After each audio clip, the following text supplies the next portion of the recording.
It was the 1800s. America was growing, and vast financial empires were being built. Into this era of opportunity, one powerful man emerged, a man who pulled the financial strings of wealthy men and entire countries. A man who brought order to chaos.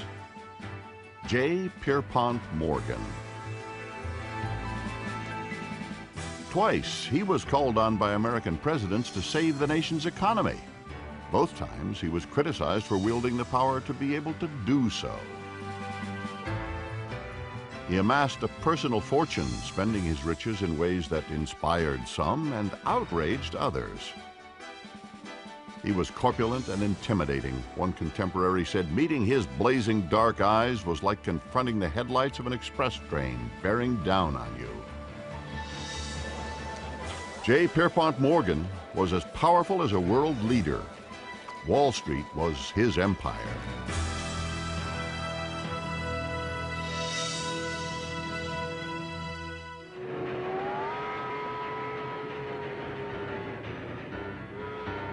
In 1837, the new steam engine was beginning to transform America, creating new and exciting opportunities.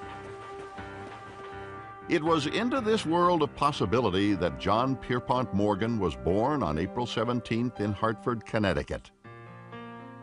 The eldest son of Junius Spencer Morgan, a well-to-do businessman, and Juliet Pierpont Morgan, the daughter of a fiery preacher and poet.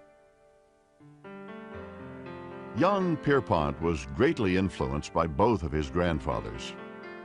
Every Sunday, he accompanied his grandfather Joseph Morgan to the local Episcopal church. Pierpont loved the services, especially when it came to singing the hymns. His other grandfather, the Reverend John Pierpont, was known for his radical sermons about politics and religion. He was eventually forced to leave his pulpit because of his ideas. From his Pierpont grandfather, Morgan got a streak of romanticism, a streak of morality, and even a certain crusading streak that would be very important in his life. This crusading streak of Pierpont's was evident while he was at school. He proved himself to be a natural leader among the other children. Pierpont's father noticed his son's abilities and over the years groomed him for a career in business. He raised his son Pierpont with a great deal of love, but also a great deal of discipline. Junius Spencer Morgan expected that his son would follow in his footsteps and succeed in the business world. But illness plagued Pierpont and often kept him out of school. From the time that he was a boy, he really had two personalities. One was this very jolly, animated, high-spirited, outgoing boy with tremendous energy and health. But then he would suddenly get these fainting spells, and that was accompanied by a personality that was more that of a brooding loner. Forced by illness to spend time alone, Pierpont perfected the game of solitaire, a game he played to relax when he felt tense or nervous. As his health improved, Pierpont spent much of his time accompanying his family to art galleries and concerts. It was at this time that he began to develop a lifelong appreciation for the arts. Pierpont Morgan started collecting as a child. He was very interested in collecting historic autographs, particularly of great Americans. Pierpont's interest in history served him well when he returned to high school. He wrote his commencement essay on his hero, Napoleon Bonaparte, a man whose power he was determined to emulate. Pierpont's father was looking for a position of power himself. And in 1854, he accepted a job at the Peabody Bank in London. It was an incredible opportunity. Junius would gain access to wealthy European bankers who in turn could provide capital to help build a burgeoning America. Pierpont was 17 when Junius moved the family abroad. Soon, he was on his way to college in Germany, where he showed a remarkable aptitude for mathematics. After his first year at the university, Pierpont's father decided it was time for his son to begin his career. and arranged for him to be given a job in a New York City banking firm. At 20 years of age, Pierpont left his family behind and sailed for New York, ready to strike out on his own. Pierpont began his business career as a clerk at a Wall Street bank. He worked hard, was orderly, and absolutely methodical, and he could add numbers with lightning speed. Despite long hours and dedication to his work, Pierpont also began to build a healthy social life in the city. He worked his way into the finest social circles. He made influential friends and cultivated business contacts that helped him build his career. He was often a guest in the homes of New York's most prominent families, and it was one such visit that changed his life. At a social gathering, Pierpont was introduced to the daughter of a well-to-do family. Her name was Amelia Sturgis, or Mimi. Pierpont was captivated by Mimi, and her family soon embraced this ambitious young man whose own family was across the Atlantic. When Pierpont wasn't visiting Mimi, he was searching for new opportunities. Pierpont had big dreams and was determined to find a way to turn them into realities. He wrote to his father frequently, sharing his personal observations and thoughts about business and life in New York City. Pierpont's insights and abilities showed a young man with great potential, and the partners at the firm were beginning to take notice. Pierpont was young, but showed remarkable business instincts, instincts that were soon to be tested. In 1860, the firm sent Pierpont south for a first-hand account of the cotton and shipping business. In Cuba, young Pierpont sampled his first Havana cigar, the beginning of a lifelong passion. From Cuba, he went to New Orleans, where he stumbled upon a business opportunity that he couldn't resist. But it was not without risk. A local sea captain was stuck with a shipload of coffee and no buyer. Immediate action was required or the coffee would spoil. Using the firm's money, Pierpont purchased the coffee and set about selling it to New Orleans merchants. He pulled it off, managing to turn a tidy little profit in the process. In New York, the partners of the bank weren't impressed. They were angry and felt the venture was risky. But Morgan believed that fortune smiles on those who act fast, and he believed his instincts about people would always make him a winner. He said the real risk was that he had misjudged the character of the captain, and that the captain would have lied to him. And this is sort of the quintessential issue of Morgan, that he was able to look at people and immediately make a judgment of their character and of their integrity, and one of his greatest strengths. With his modest success in New Orleans, Pierpont soon found that his ambition outstripped the opportunities the bank offered. So in 1861, impatient and determined to set off on his own, he left the bank to go into business for himself. Pierpont worked with his father to invest European money into American industry. Times were turbulent, however.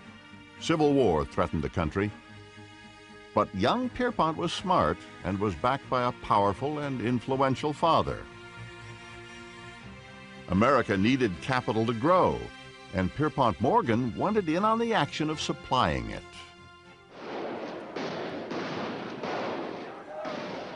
But embers of North-South anger were soon fanned into the flames of civil war, and young men were going off to fight, shedding their blood for the Union cause.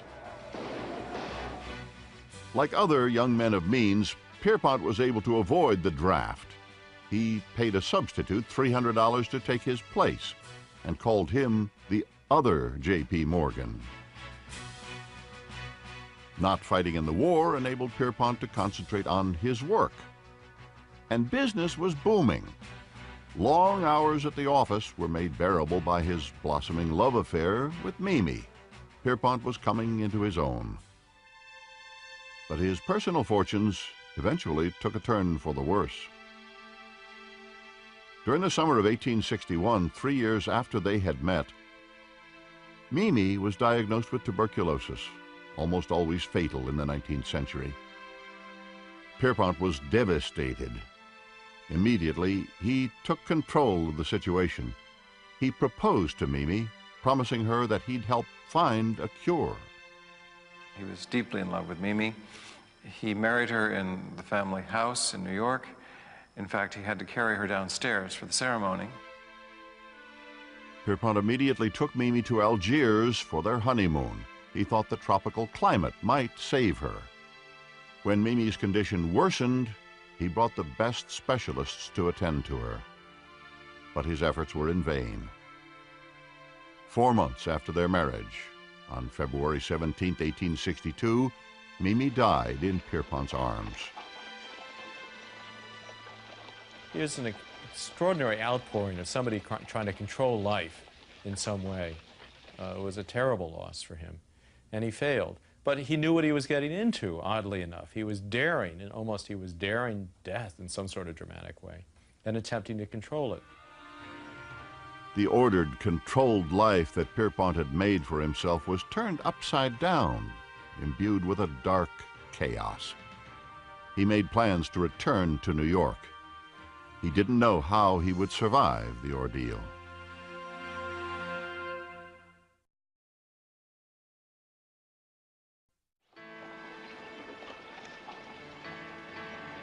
In the winter of 1862, Pierpont Morgan's beloved wife of only 4 months had died in his arms.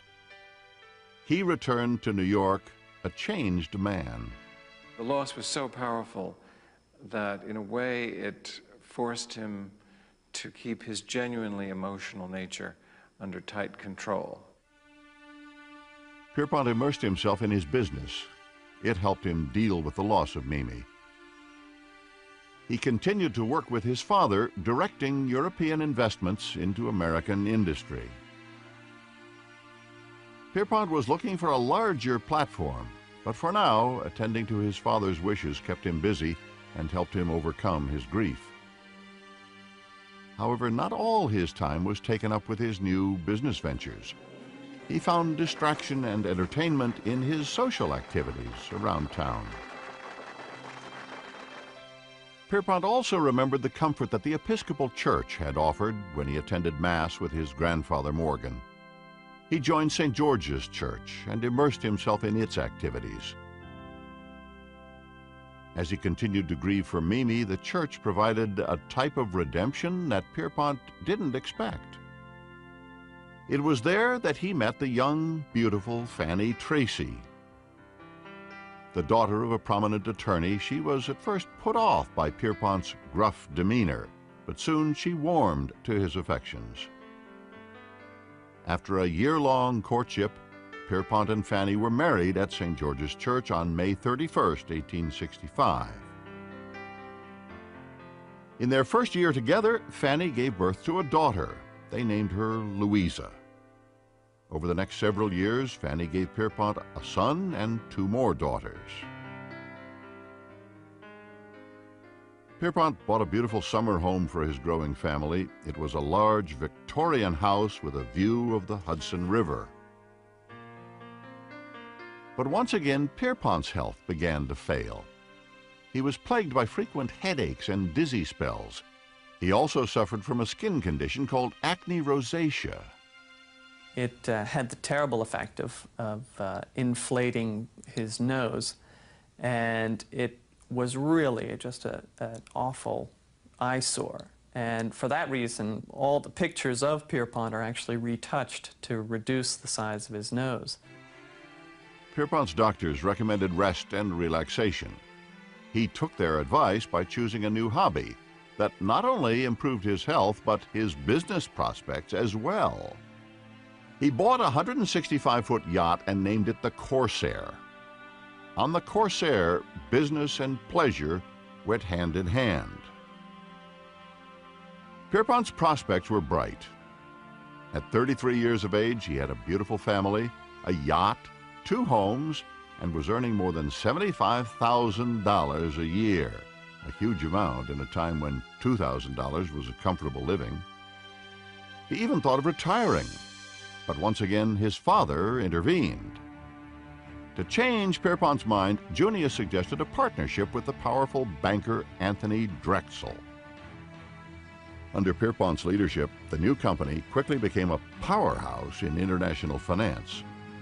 Pierpont's power grew rapidly, and with it, his reputation as a man who could influence events. With all thoughts of retirement completely out of his head, Pierpont was determined to make his mark. In 1879, he got his chance. He was approached by William H. Vanderbilt, heir to the Vanderbilt fortune. Vanderbilt wanted to sell 250,000 shares of stock in the New York Central Railway. The deal was tricky. Such a vast sum was involved that chaos in the market was almost guaranteed. Well, Pierpont accepted the challenge and, with a combination of stealth, cunning, and brilliance, pulled off the near impossible feat. He successfully sold all of Vanderbilt's shares without shaking the market. For Pierpont, the Vanderbilt deal was a turning point. In return for his services, he had demanded a seat on the New York Central's board of directors. It was a brilliant power play and gave Pierpont financial control over the railway. It was a tactic to gain control that Pierpont would use often. It was said that he would serve on the board of all of the companies that he was interested in, but that the chairman of the board was always wherever J.P. Morgan sat. The financial world began to take serious notice of Pierpont Morgan.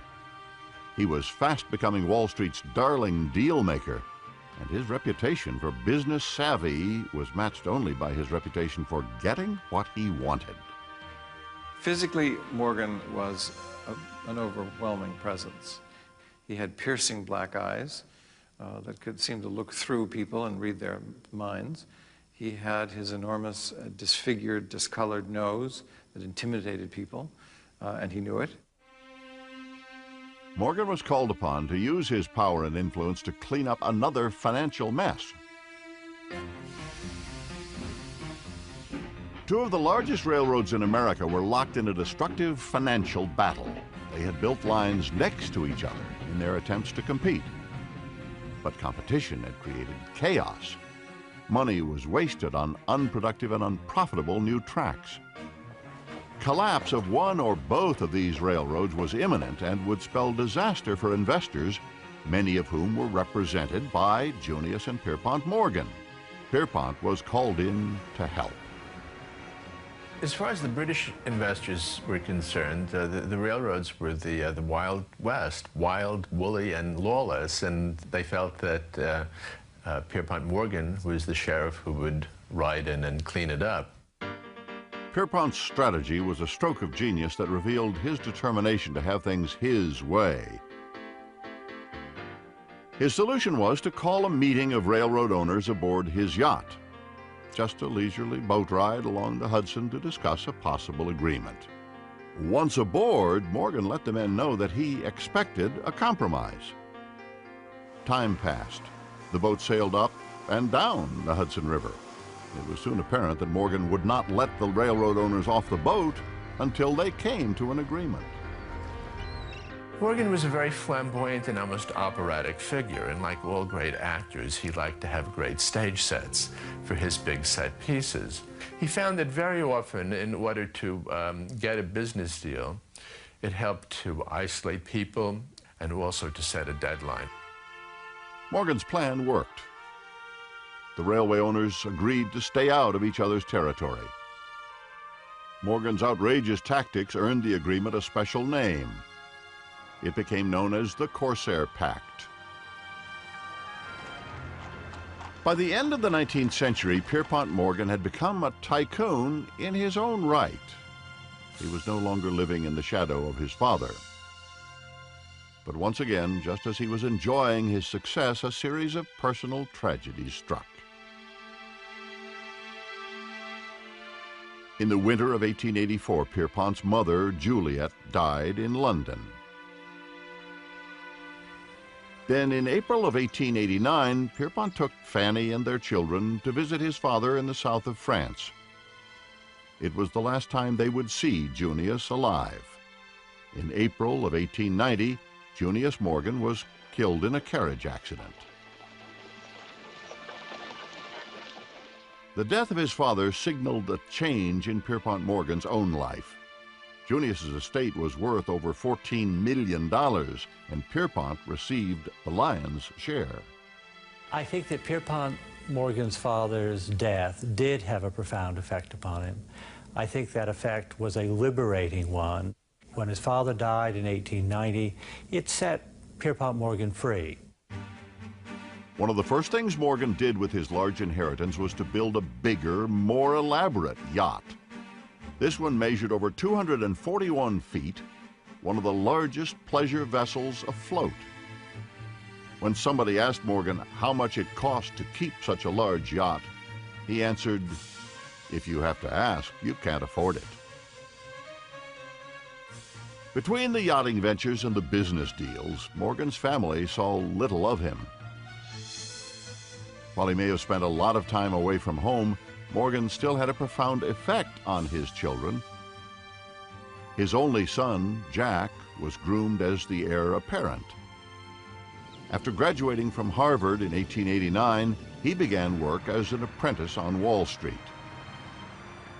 Jack, like Pierpont, followed his father into the family business. And business was booming. Morgan's bank acquired more companies, placing Morgan and his partners on boards of directors all over the country. But the American economy was fragile, and in 1893, the stock market crashed.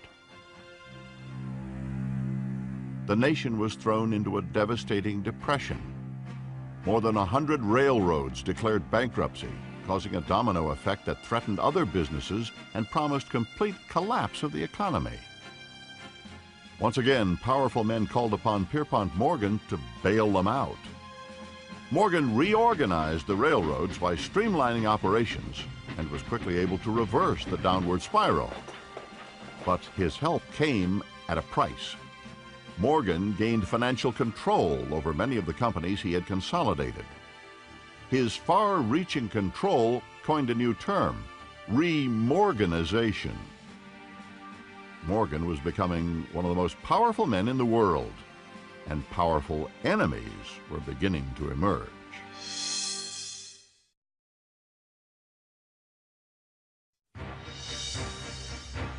By 1893, J. Pierpont Morgan was one of the most powerful men in America. But life wasn't all business for Morgan. He frequently traveled to Europe, voraciously collecting rare books and great art. Shortly after his father's death in 1890, he began to collect on a massive scale. And within a very short time, he became, quite simply, the greatest art collector of modern times. He had only one steadfast rule. If he wanted it, he bought it. He was intent on owning the world's greatest art. His efforts invited comparisons to Napoleon, a parallel to Morgan's childhood idol that would have thrilled him. He once wrote a letter to his sister saying, "I'm done with the Greek antiquities, I am now at the Egyptians." He was like a freight train going from one period of art history to another. He was like a freight train in business as well. He was now 58 years old, and his personal share in his company was worth more than $4 million. But Morgan was still looking to expand his influence. The opportunity almost brought disaster. As a result of the Depression of 1893, the federal government's gold reserves had dropped to an alarmingly low level. Without gold, the government's guarantee to pay its debts was meaningless. Foreign banks, heavily invested with American assets, became alarmed and began withdrawing even more gold. By 1894, the situation was so grim that it looked as though the United States government would go broke. Morgan moved fast. He devised a plan in which American and European bankers would invest gold directly in the government, saving it from collapse. The offer of relief was quickly taken to the President of the United States, Grover Cleveland. Morgan played solitaire in his library as he awaited the President's response. When the answer finally came, it was a disappointment. The President had rejected Morgan's plan. Instead, he backed a plan to raise the money by selling bonds directly to the public. Even if President Cleveland had agreed with Morgan, his hands were tied. Only Congress could borrow money for the United States, and many congressmen were determined to keep Wall Street power brokers like Morgan from controlling the Treasury's coffers. But Morgan knew that the government didn't have time to sell bonds to the public. He was certain that his plan was the nation's only hope. Determined to get his way, Morgan sped to Washington, but was told that the President would not see him. Morgan's reply was swift and gruff. "I have come down to Washington to see the President, and I'm going to stay here until I see him." I think Pierpont Morgan certainly felt that he was the equal of the President of the United States. The next morning, word came from the White House that Morgan would be received.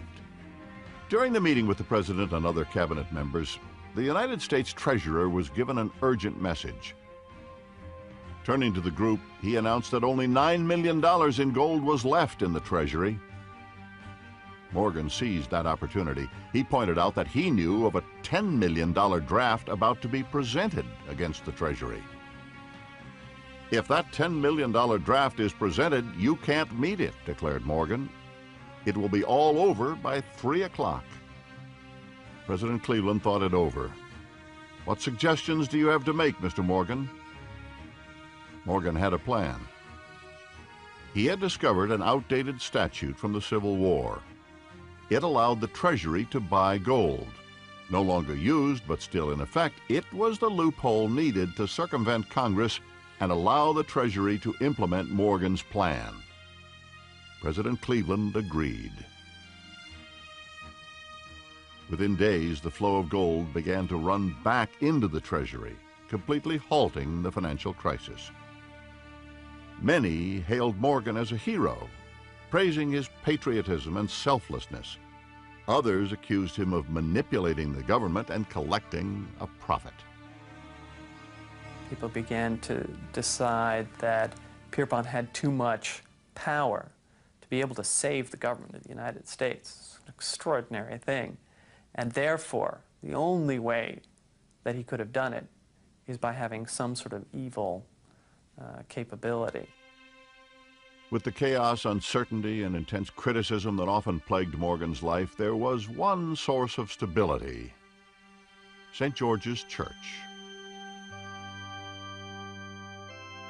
The Reverend Rainsford, one of the few close friends Morgan had, said, "Sometimes I found him kneeling in prayer or reading or singing a hymn without organ and alone. No one but the aged sexton and myself knew that the great master of men and things was worshiping in the temple." But this great master of men and things had another side. Morgan was known for enormous appetites. He consumed enormous quantities of port, sherry, and wine with dinner. He had breakfasts so large they could have killed a horse. His appetites extended to other areas as well. He was often seen in the company of women other than his wife, and was known to throw extravagant parties on the Corsair. It was said that he lavished his women with gifts of diamonds, furs, and money. His name was connected romantically with theater stars Maxine Elliott and Lillian Russell. He was a very strong believer in the double standard, even as he became involved with other women. Pierpont once made a very telling comment that there are always two reasons why a man does something: a good reason and the real reason. And he was always very respectful of Fanny. He was very discreet about the various escapades that he went through. Morgan's passionate nature extended to his business enterprises. In 1901, he undertook the largest business transaction in modern history: the purchase of Carnegie Steel. Carnegie Steel was the crown jewel in the Morgan Empire. When asked to name his price, Andrew Carnegie jotted down a figure on the back of an envelope. Morgan looked at the price, $493 million, and immediately said, "I accept." With Carnegie Steel under his belt, Morgan formed the United States Steel Corporation in March of 1901. Its stock was valued at $1,400 million. Morgan had created the world's first billion-dollar corporation. But his enormous power now brought public scrutiny. After his creation of U.S. Steel, he controlled somewhere between 60% and 70% of the American steel industry. He controlled a third of American railways at a time when railway stocks comprised 60% of all the stocks on the New York Stock Exchange. So the American public could be forgiven for imagining that Mr. J. Pierpont Morgan owned the United States.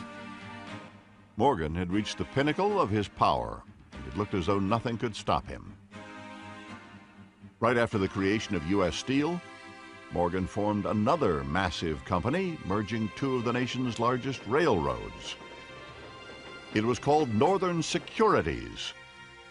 To Morgan, the company would provide stability among the railroads, positively influencing the American economy. To others, it was a monopoly that gave J. Pierpont Morgan a carte blanche to amass more wealth and power. With his unprecedented success on Wall Street, Morgan thought that his power and control could easily be extended to Washington politics. His influence helped William McKinley, a friend to big business, become President of the United States. But on September 6, 1901, McKinley was cut down by an assassin's bullet and died 8 days later. With McKinley gone from the White House and public opinion turning against big business, Morgan soon confronted a man whose power equaled his own.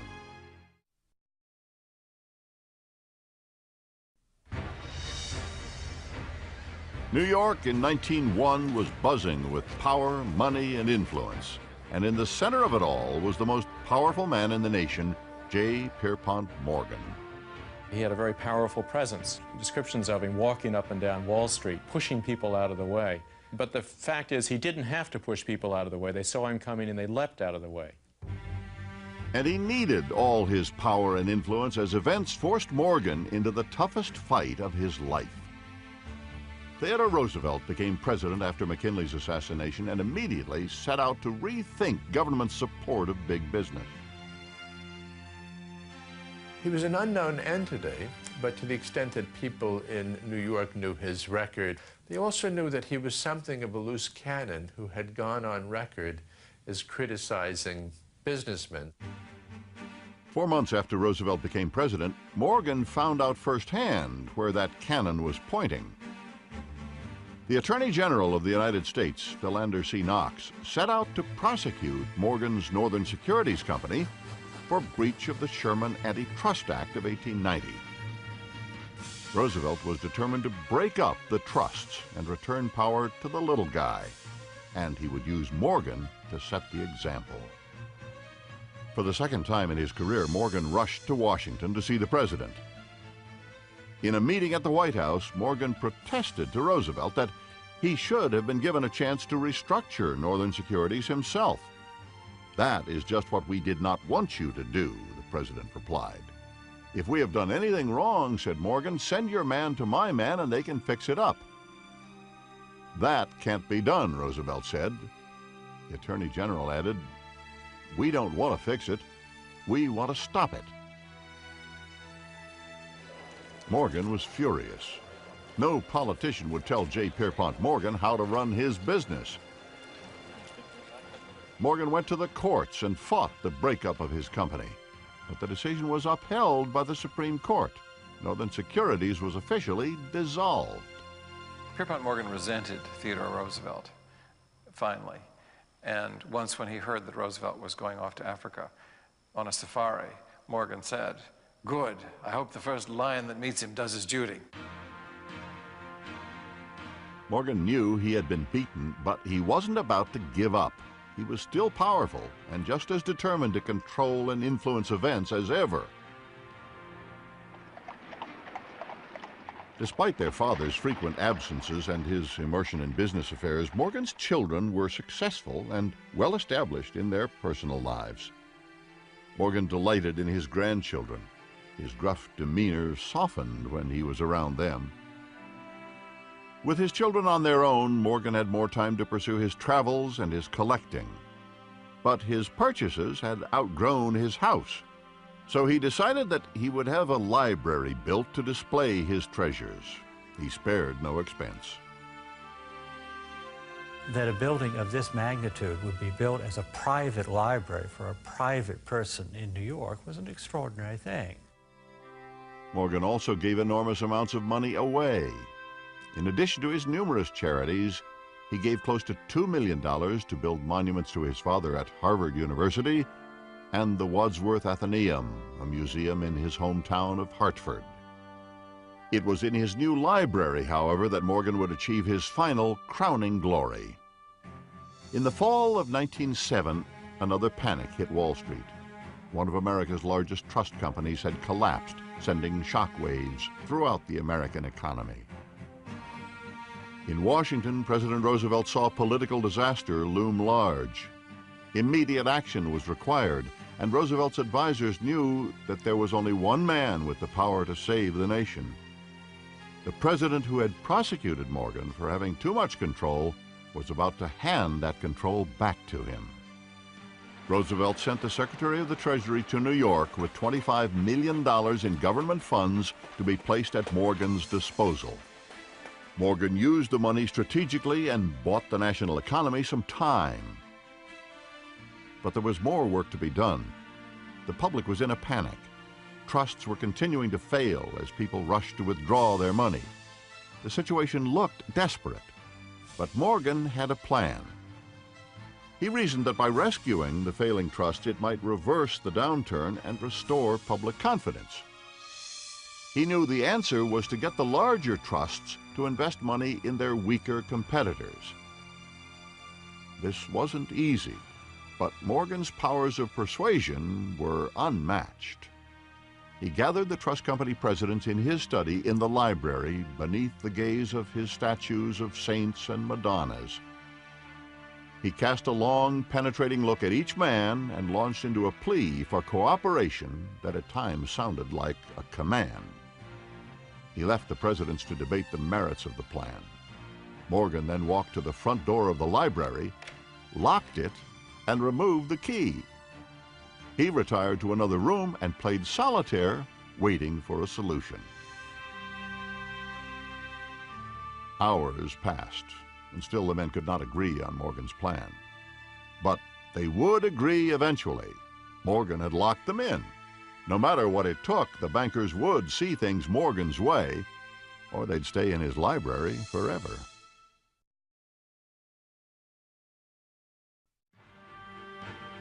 With the entire economy in peril, the nation's most influential men were locked in Pierpont Morgan's library. All night, they tried in vain to work out a solution to the financial crisis. Throughout the night, the bankers went to Morgan with compromises or other suggestions. And he would be sitting at the desk and he would be flipping his cards. And one of his lieutenants would come in and say, Mr. Morgan, the bank presidents have proposed a $10 million loan. And he would be flipping his cards and he would look up and he would say, it's not enough. Flick his cards again. In the early hours of the morning, Morgan marched into the study. The men still had not come to a solution, but Morgan had. He pushed a contract drawn up by his partners and a pen into the hand of the leader of the trust company presidents. He pointed to the contract and said, "Here's the place and here's the pen." Completely exhausted and beaten down, the presidents signed and the others followed. The trusts had agreed to contribute to the $25 million pool. Within days, the economy rallied. Morgan's return to Wall Street during the Panic of 1907 signaled the last time that the United States would allow a banker to control the nation's resources the way Morgan had. Soon, the federal government set up formal agencies to do what Morgan had done single-handedly, protect the national economy. Prior to 1913, we did not have a Federal Reserve Board in this country. We had J. Pierpont Morgan. He was like a one-man central bank. Shortly after the crisis of 1907, Morgan went into semi-retirement. He was tired. Now in his 70s, he spent time traveling and collecting art. In the United States, the debate over Morgan's influence continued. Public opinion turned firmly against big business. In 1912, a Senate committee was set up to investigate what they termed the money trusts on Wall Street. Morgan was ordered to appear in Washington in December. Samuel Untermeyer, an affluent New York City trial lawyer, asked the questions for the committee. Morgan was grilled for hours, but in one line of questioning, he was able to redeem his actions in the eyes of a wary public. Untermeyer asked Morgan, "Is not commercial credit based primarily upon money or property?" Morgan answered, "No, sir. The first thing is character." "Before money or property?" Untermeyer countered. "Before money or anything else," Morgan replied. "Money cannot buy it because a man I do not trust could not get money from me on all the bonds in Christendom." Spectators applauded. Morgan had stated the banking philosophy on which he had built his empire. But his reign as the emperor of American finance was over. The country embraced the 20th century. The banking world moved forward without Pierpont Morgan. As soon as the hearings were over, Morgan returned to his travels. But Pierpont Morgan's time ran out. On March 31st, 1913, he died in his sleep in a hotel in Rome. He was 75. Thousands of people flocked to St. George's Church for Pierpont Morgan's funeral.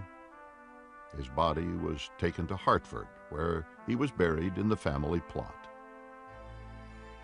As a final tribute, the New York Stock Exchange stayed closed that morning, one of the few times in its history.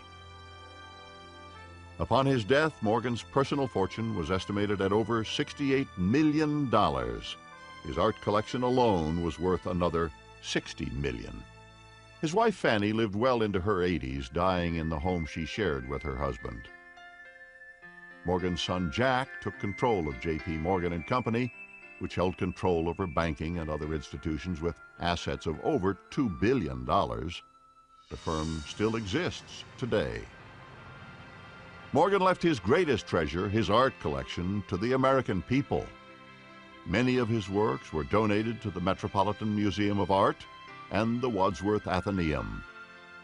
The Pierpont Morgan Library, opened to the public in 1924, stands as a beautiful monument to the awesome power that one man was able to amass in the course of a lifetime.